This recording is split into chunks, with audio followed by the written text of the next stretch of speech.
Hello students, video lecture की श्रृंखला में आपका स्वागत है। मैं doctor Deepa Kaushik, associate professor history. आज बीए फर्स्ट ईयर के पेपर सेकंड में आपको औद्योगिक क्रांति यानी इंडस्ट्रियल रिवॉल्यूशन के सेकंड पार्ट का अध्ययन हम करेंगे।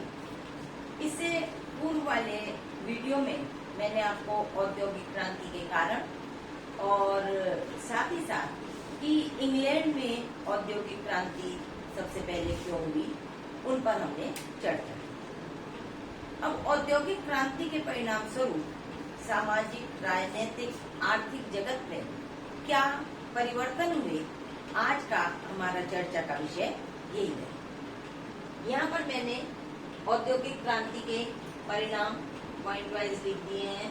सबसे पहले आर्थिक परिणाम, उसमें फर्स्ट पॉइंट कि औद्योगिक क्रांति के परिणाम स्वरूप क्या हुआ, घरेलू उद्योगों का विनाश हुआ। औद्योगिक क्रांति से पहले मनुष्य स्वतंत्र और आत्मनिर्भर थे।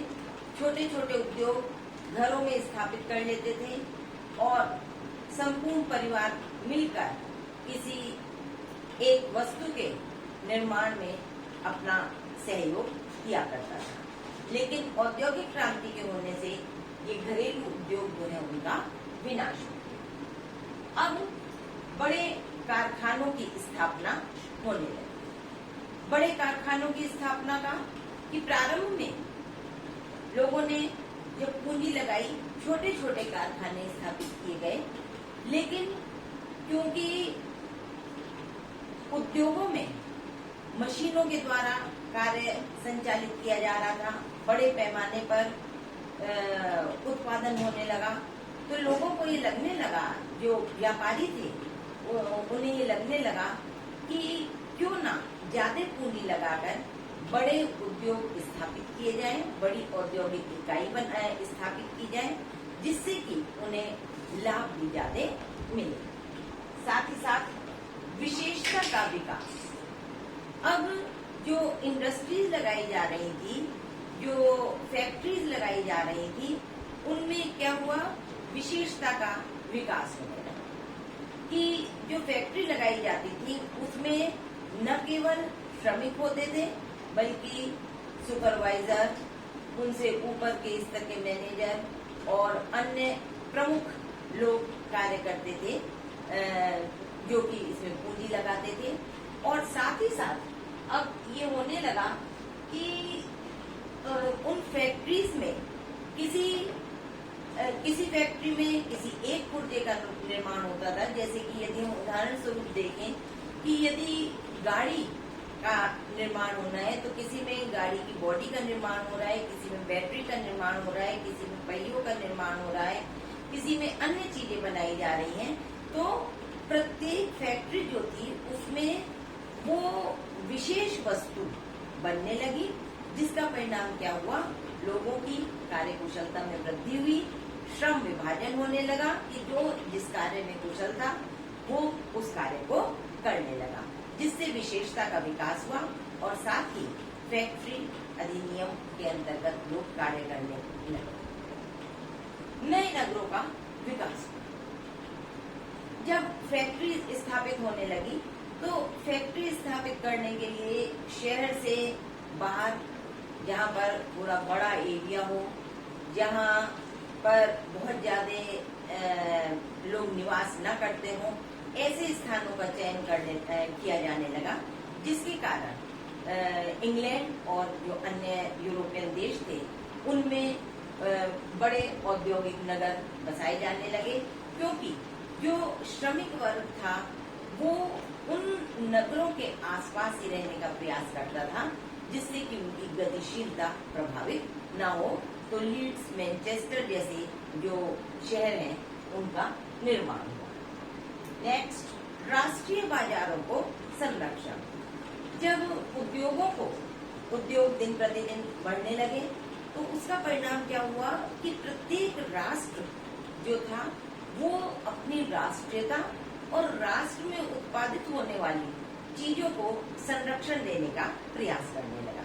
जिसका परिणाम क्या हुआ कि जो उनके राष्ट्र में या जो उस स्थान विशेष पर चीजें बन रही थी वहां पर उन पर चुंगी नहीं लगाई जाती थी, कर नहीं लगाया जाता था, लेकिन बाहर से जो चीजें आयात की जाती थी उन पर कर ज्यादा लगाए जाने लगे, जिसका परिणाम ये हुआ कि लोग अपने देश या उस स्थान विशेष पर बनी चीजों को प्रमुखता प्रदान करें। साथ ही साथ पारस्परिक निर्भरता की प्रारंभ में जब लघु उद्योग थे तो व्यक्ति स्वतंत्र था, इंडिपेंडेंट था, लेकिन अब ये जो बड़ी बड़ी उद्योग स्थापित होने लगे तो पारस्परिक निर्भरता, और वो निर्भरता न केवल आसपास बल्कि विश्व एक बाजार बन गया कि यदि कहीं रुई का उत्पादन बहुत अधिक हो रहा है तो उस रुई की मंडी से अलग अलग उपनिवेश वाले रुई प्राप्त करने का प्रयास करने लगे। और जिस प्रकार की अरब में कि तेल का उत्पादन होने लगा तो उसका परिणाम क्या हुआ कि यदि वहां पर तेल के मूल्य में वृद्धि होती थी तो उसका प्रभाव संपूर्ण विश्व पर पड़ता था। अगर मूल्य बढ़ते थे तो संपूर्ण विश्व उससे प्रभावित होता था, और अगर घटते थे, और आज भी हमें यही स्थिति देखने को मिलती है। आर्थिक परिणामों में एक अन्य महत्वपूर्ण परिणाम क्या था? आर्थिक मंदी और संकट। आर्थिक मंदी और संकट से कि क्योंकि उद्योगों में प्रारंभ में तो जब छोटे उद्योग थे तो उसमें व्यापारी वर्ग की प्रमुखता रहती थी, लेकिन जैसे जैसे बड़े बड़े उद्योग स्थापित होने लगे तो उसमें पूंजीपति वर्ग की प्रमुखता होने लगी। और पूंजीपति जो थे तो पूंजीपतियों ने आर्थिक नियंत्रण जो था या आर्थिक स्थिति को अपने उसमें कर लिया पक्ष में, जिसका कारण ये होता था कि अमीर और गरीब की दूरी बढ़ने लगी और समय समय पर न केवल इंग्लैंड और अन्य औद्योगिक देशों में बल्कि संपूर्ण विश्व में को आर्थिक मंदी का सामना करना पड़ा। इंग्लैंड में ही 1835, 1837, 1857, 1900, 1921, 1930 इस समय में इंग्लैंड को आर्थिक मंदी का सामना करना। नेक्स्ट आता है हमारा सामाजिक प्रभाव। सामाजिक प्रभाव में कि मध्यम वर्ग का उदय। औद्योगिक क्रांति से पहले समाज में इंग्लैंड में मुख्य रूप से दो वर्ग थे, या तो अमीर या गरीब। अब जो एक नए वर्ग का उदय हो रहा था वो था मध्यम वर्ग। मध्यम वर्ग के पास पूंजी भी थी और साथ ही साथ उनमें बुद्धिमत्ता भी थी, चीजों को स्थापित करने की क्षमता भी थी, ये कार्यकुशल भी थे। सामंत लोग जो थे उनके पास धन तो था, लेकिन उनके पास उद्योग स्थापित करने की ना तो उनकी इच्छा थी और न ही वो इतने कार्यकुशल थे कि वो उद्योगों की स्थापना कर सके। तो ऐसी स्थिति में औद्योगिक क्रांति के परिणाम स्वरूप मध्यम वर्ग का उदय हुआ, जिसने की उद्योगों के निर्माण में महत्वपूर्ण भूमिका अदा करी और जिसके परिणाम स्वरूप ठेकेदारी और दलाली की व्यवस्था भी आगे बढ़ी। श्रमिकों की दयनीय स्थिति। अब ये जो उद्योग स्थापित हो गए, इसमें यद्यपि श्रमिकों को पहले से अधिक आय होने लगी, लेकिन उनके कार्य के घंटे निश्चित नहीं होते थे।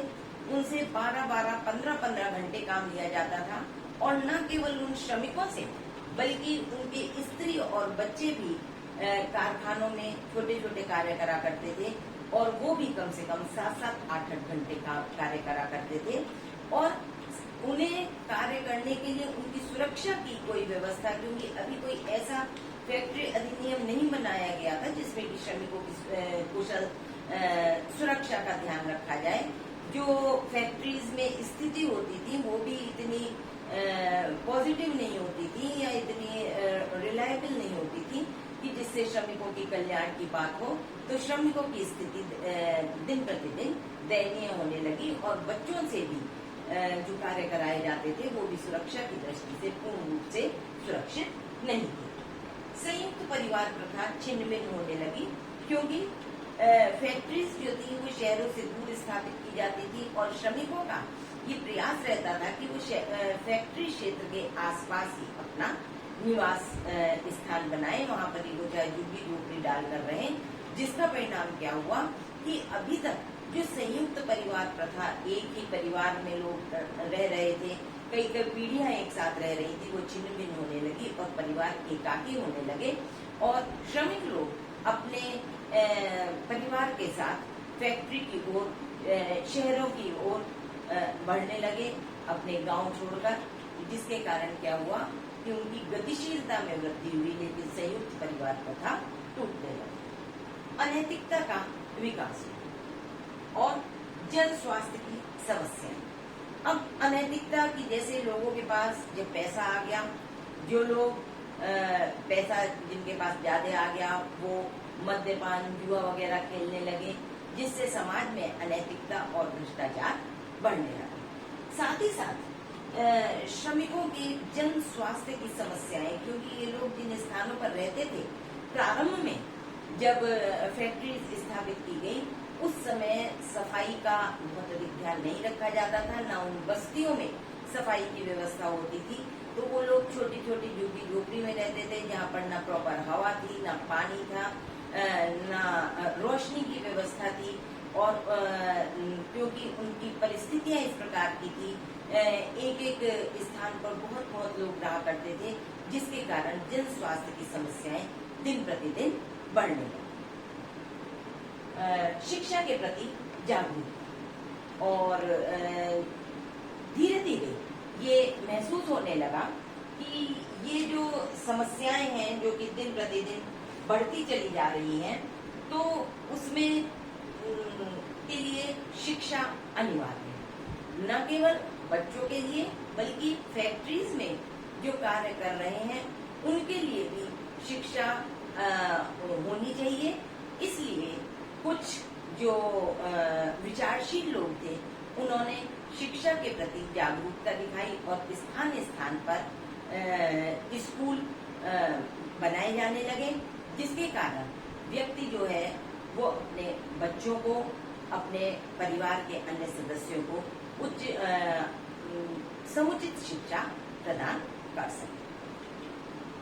नेक्स्ट आता है राजनीतिक प्रभाव, कि इन आर्थिक और हालांकि जो सामाजिक प्रभाव थे ये केवल इसकी बुराई नहीं थी, बल्कि क्या हुआ कि लोगों के पास जब धन आने लगा उसका परिणाम ये हुआ कि लोगों का रहन सहन का स्तर, श्रमिकों के भी रहन सहन का स्तर पहले की अपेक्षा उच्च होने लगा।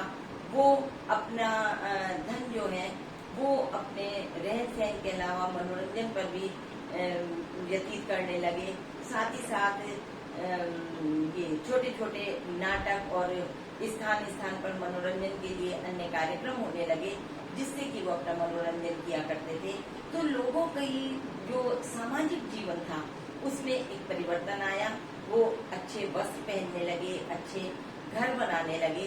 तो औद्योगिक क्रांति के परिणाम स्वरूप सामाजिक जीवन में ये एक सकारात्मक प्रभाव भी देखने को मिलता है। राजनीतिक प्रभाव में हम देखते हैं कि इससे देशों